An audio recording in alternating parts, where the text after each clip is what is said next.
knew something was wrong the moment I heard my own name whispered behind a door that was supposed to stay closed. You ever get that feeling where your stomach drops before your brain even understands why?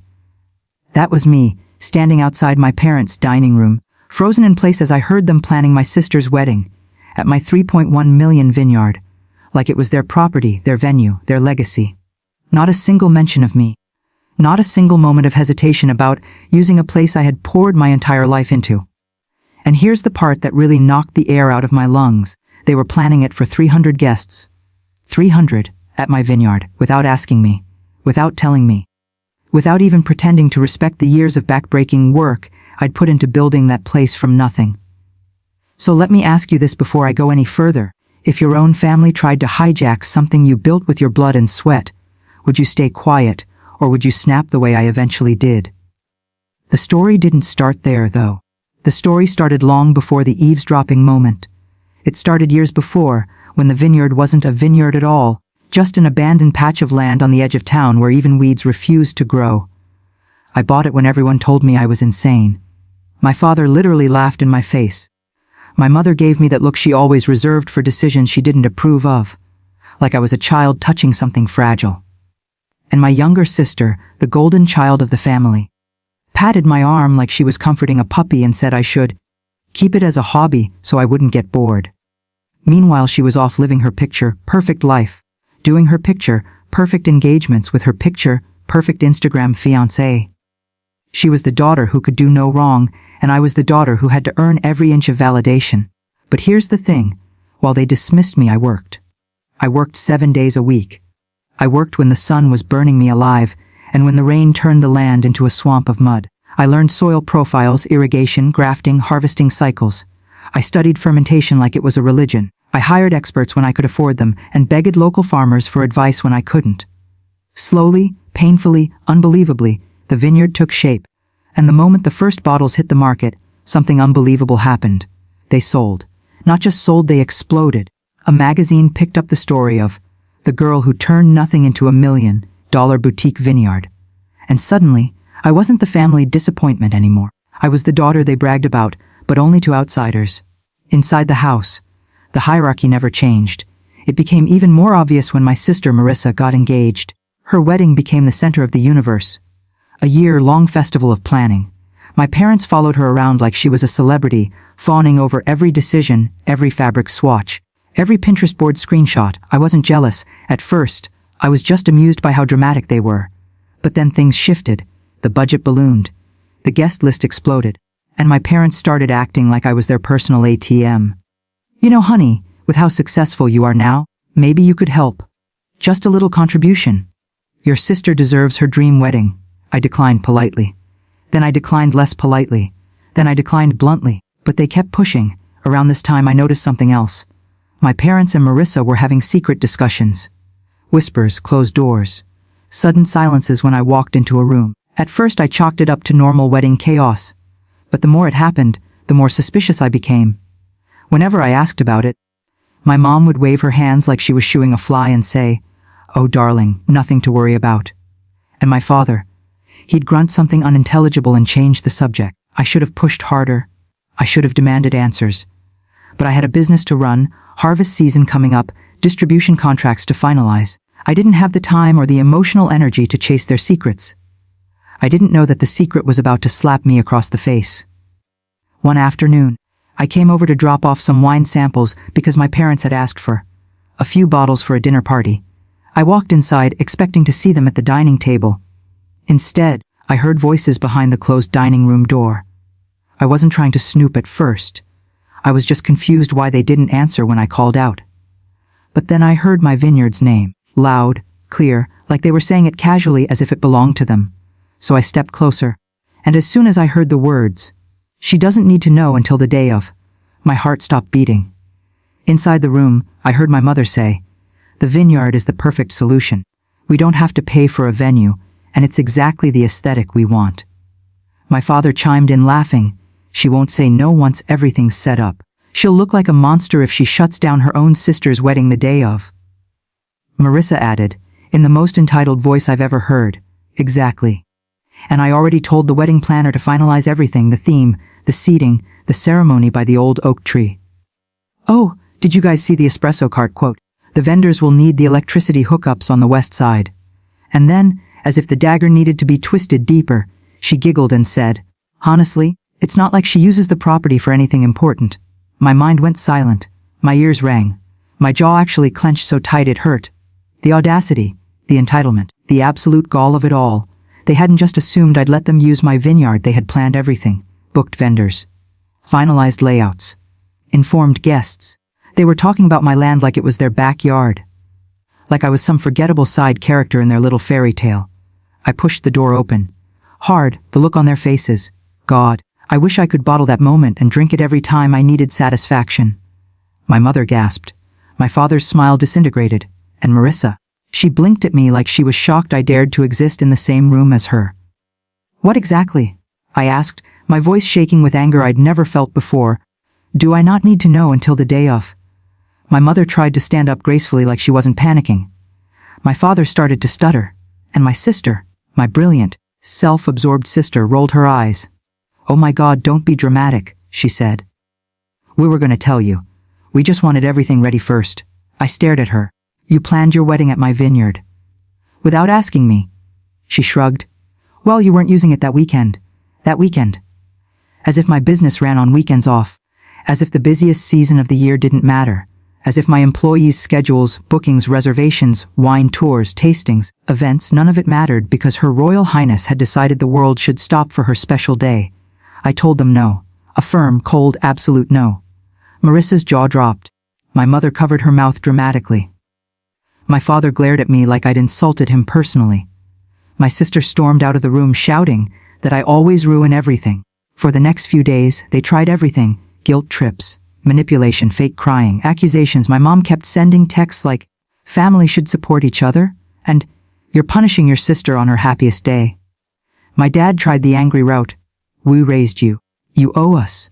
And Marissa, she sent me screenshots of her dream wedding Pinterest boards with captions like, "You're destroying this for me." It was exhausting, infuriating, but I held firm until something even worse happened. I found out, by accident because they hadn't planned on telling me, that they had already invited hundreds of guests and printed location details in the invitations. My vineyard's address, my vineyard's map, my vineyard's parking instructions. They had sent out 300 invitations with a venue they didn't own. A venue they weren't allowed to use. A venue I had explicitly said no to. And just when I thought they couldn't sink any lower, just when I thought I had seen the peak of their audacity, my sister's fiance's mother posted online about the upcoming wedding at the breathtaking estate. She tagged the vineyard's business page. She posted a full announcement with photos pulled from my website, and the post went viral. People started congratulating them for choosing such a luxurious venue. Guests started messaging me directly asking about parking, shuttles, wine tasting, accessibility. My own customers started asking why the vineyard was closing for a private wedding. I was beyond furious. I wasn't even angry anymore. I was simmering. I felt betrayed, used, disrespected. But I didn't react immediately. I didn't lash out. Instead, I did something worse. I started planning. Meanwhile, my family acted like nothing had happened. They kept making decisions. They kept posting updates. They kept assuming I'd fold. They believed that once things were set in motion, I would have no choice but to let everything happen. And honestly, a small part of me wondered if I should let it happen. Not for them, for myself. To avoid the drama, the chaos, the fallout. But that thought lasted about 3 seconds before another voice, the louder, angrier, fed-up voice, took over. I remembered every time they belittled my work, every time they dismissed me, every time they acted like Marissa's accomplishments were gold-plated and mine were invisible. This vineyard wasn't just a business. It was the first thing I'd ever done entirely on my own. It was my independence, my pride, my proof that I could build something real, something beautiful, something successful, even without their approval, so I didn't bend. I didn't break. I didn't compromise. But what I didn't tell them was that I was preparing for the day those 300 guests would show up, expecting a wedding they had no permission to host. And before I tell you how bad things got, how big the disaster became, and how the situation finally exploded, let me pause right here and ask you this. If you were in my position, knowing your family had hijacked your business, lied to hundreds of people, and refused to listen when you said no, what would you do? Would you shut everything down? Would you confront them? Would you let the chaos play out? Before I take you into the moment the first guests arrived and all hell officially broke loose, tell me honestly, what would you have done in my shoes?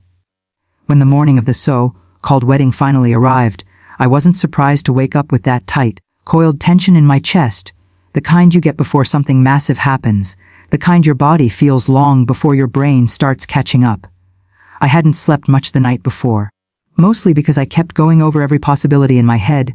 Would they try to sneak in early? Would vendors show up unannounced? Would guests start wandering around confused? Would my family actually try to confront me? I didn't know. But I did know one thing: they had backed me into a corner. And I wasn't going to let them walk all over me on the one piece of my life I had built entirely without their help. The sun wasn't even fully up yet when I got my first notification. A vendor, a florist, messaging my Vineyard's business page asking where she should unload her arrangements. I stared at the message for a long second, not sure whether to laugh or scream. Then I responded with a polite, professional line I'd prepared days in advance. This property is not hosting a wedding. Please contact the event organizer for clarification. I sent the same message to the DJ when he messaged, and the catering company, and the rental company, and the wedding planner. Every single vendor who tried to reach out. One by one, I redirected them back to the very people who had lied to them. But that was only the beginning. By 9 in the morning, I could see cars turning into the long gravel driveway from my office window. Slow at first, then faster, then in a steady stream. Guests, real guests, dressed up, smiling, following the address printed on an invitation they had no idea was fraudulent.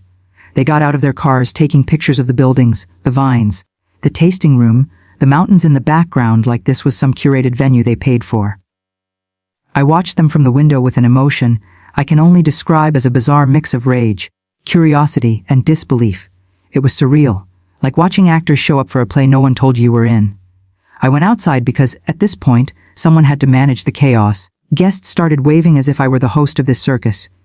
A couple walked up, smiling warmly, and said they were so excited for the ceremony.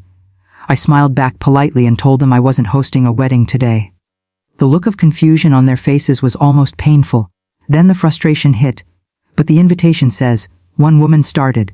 I believe the invitation may have had incorrect information. I replied, keeping my tone calm even though my jaw felt like it could crack from the pressure. And then it began, a flood of confusion, irritation, people asking questions, people demanding clarification, people calling Marissa only to get no answer, people standing around staring at each other like they were the victims of some weird prank show. Within half an hour, the driveway was jammed with cars. Some guests wandered through the Vineyard rows like it was a free sightseeing tour. Others stood in clusters on the lawn complaining loudly. One elderly aunt marched up to me and accused me of being uncooperative. I almost laughed in her face, and it took everything in me not to snap back. But I didn't blow up. Not yet. Not until I saw a familiar car rolling down the driveway. A white SUV, my parents'. I felt something cold settle in my stomach. This was at the explosion. The moment everything would finally come to a head. My mother stepped out first, looking like she'd aged 10 years overnight. My father slammed his door, already red-faced. And then Marissa stepped out, hair curled, makeup perfect, wearing a white silk robe embroidered with bride. She wasn't just ready, she was expecting to walk into her dream wedding like nothing was wrong. When she saw the crowd outside instead of a decorated ceremony space, her face went pale. Then she spotted me. Her eyes narrowed into something sharp, angry, entitled. She stomped over in her robe and slippers like she was about to scold a servant, not confront the owner of the property she'd stolen. "What did you do?" she hissed. "Where are the decorations, the chairs, the arch, the tables? Where is everything?" I blinked slowly, forcing myself to stay calm. "I don't know. Marissa. Maybe you should ask the vendors. The ones you never told you didn't actually have a venue." She glared. "Stop being dramatic. You're ruining everything. Just let the vendors in and we'll fix it." I stared at her for a long second. Let the vendors in. Onto private property they don't have permission to use. After you lied to hundreds of people. After you used my business address on stolen invitations. After you tried to trick me into hosting your wedding for free. My mother tried to jump in. "Honey, this isn't the time." I held up my hand. "Not today?" Marissa threw her hands up like I was the unreasonable one. "We already told everyone the wedding is here! You can't embarrass me like this?" I let out a small laugh because the absurdity was just too much. I'm not embarrassing you. You embarrassed yourself. You planned a wedding on someone else's property without asking. You lied to vendors. You lied to guests. You lied to me. My father stepped forward with that familiar controlling tone. You will let us hold this wedding here. We have 300 guests. You will not humiliate your family. I turned slowly toward him. Watch me. He opened his mouth to shout, but then something happened that changed everything. A loud voice boomed from behind us, one of the groomsmen. Hey, where are the chairs supposed to go? The rental truck won't enter the driveway. They said the owner won't allow them through. More guests started murmuring. Whispers became complaints. Complaints became annoyance. People checked their watches. People asked what was happening. Some looked at Marissa with pity, others with confusion. And she crumbled. Right there. In front of everyone. Her face twisted as she screamed, "This is your fault." At me, as if my refusal to surrender my business to her fantasy made me the villain. I felt something in me snap, not loud, not violent, but quietly, like a thin string finally giving way after years of tension. I looked at her in her silk robe, at my parents who still believed they could bully me, at the guests who were wandering aimlessly, and I realized I wasn't angry anymore. I was done, completely utterly done, so I took a deep breath and said in a calm, level voice that carried across the entire property, "Attention everyone. There has been a misunderstanding. This property was never booked for a wedding. The owner, me, was not asked for permission. I apologize for the inconvenience, but there will be no event here today." The silence afterward was suffocating. Then the murmurs began. Guests gasped. Some immediately started calling for rides or walking back to their cars. Others stared at my family like they had just watched a scandal unfold in real time. Marissa burst into tears. My mother looked like she might faint. My father's face twisted into something ugly. He stepped toward me and growled, "You are ungrateful, selfish, disrespectful." I raised a brow. "I'm disrespectful. You invaded my business. You trespassed. You lied to 300 people. You tried to force me into paying for a wedding you couldn't afford." I gestured to the guests. "This disaster is on you, not me." My father's jaw clenched, and he spoke through his teeth. "We are your family." I nodded slowly. "And I deserve better than this." Before he could respond, something surprising happened. Guests came up to me, strangers, apologizing, telling me they didn't blame me. One woman shook her head and said, "Your sister told everyone the venue was confirmed months ago. I can't believe she didn't bother asking you." Another man muttered, "If my kid tried something like this, I'd drag them home myself." Someone else added, "This is fraud. She could be sued." Every word hit my parents like a slap. Meanwhile, my sister kept sobbing dramatically, demanding that I fix this, insisting that it's not too late, begging for me to just let the ceremony happen. She even grabbed my arm at one point, but I pulled away. I didn't yell. I didn't insult her. I just looked her in the eyes and said, "Respect is earned, not demanded." She stared at me like the world had ended. Maybe for her it had, her perfect wedding fantasy shattered. But I didn't feel sorry. Not even a little. Eventually guests started leaving. Cars slowly rolled down the driveway. Vendors packed up before even unloading. People whispered as they passed my parents. My mother tried to hold on to her dignity, lifting her chin like she wasn't falling apart inside. My father didn't say another word to me. He just gave me a look filled with rage and humiliation and walked away. And my sister, she stood there in her silk robe, mascara running down her cheeks, watching the entire illusion collapse like a sandcastle in a storm. When the last car finally left and the driveway was empty, the silence felt heavier than anything I had ever heard.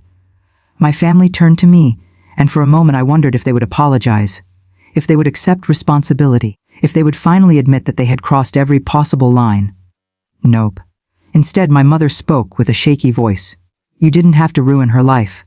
I stared at her. "I didn't ruin anything, she did." Marissa whispered, "I hate you." I nodded. "I can live with that?" They left without another word. The aftermath was complicated. For days, rumors swirled around town. Some guests were angry, but most were shocked. Not at me, but at the sheer entitlement of planning a wedding at a venue you didn't own. My Vineyard's reputation didn't suffer. If anything, people respected me more for standing my ground. Business boomed. Some guests even returned later for wine tastings, apologizing again for the chaos. But my relationship with my family, that didn't just crack, it shattered. My parents demanded I apologize. I refused. They demanded I make amends by paying for a new wedding location. I refused again. They tried to guilt trip me. I blocked them. Marissa posted a long, dramatic essay on social media about how I'd destroyed her special day out of jealousy. I ignored it. Eventually, the post got deleted after too many people commented things like, "Your sister didn't owe you her property." One person even wrote, "Imagine stealing someone's venue and getting upset they didn't roll over." Another said, "Entitlement is wild." People defended me without me having to say a single word. Months passed. Things calmed down. My sister rescheduled her wedding at a different venue, one she actually had to pay for. My parents attended. I didn't. They tried inviting me out of obligation, but even they knew I wouldn't show up. Maybe they hoped I'd change my mind. Maybe they hoped I'd cave. But I didn't. I stayed home that day, opened a bottle of wine from my own vineyard, sat on the patio overlooking the vines, and felt nothing but peace. The craziest part, even now, they still act confused about why I reacted the way I did. They still think I went too far. They still act like I should have let them walk all over me because family comes first. But here's the truth I finally accept. Family doesn't come first when family treats you last. Respect matters. Boundaries matter. My life's work matters. And no wedding, no matter how big or romantic or Instagram-worthy, is worth sacrificing your self-respect. So if you watch this entire story, tell me, was I wrong? Did I go too far? Or did I simply defend what was mine after years of being treated like the family backup plan? Because personally, I think it was about time I stood up for myself. And honestly, I'd do it again.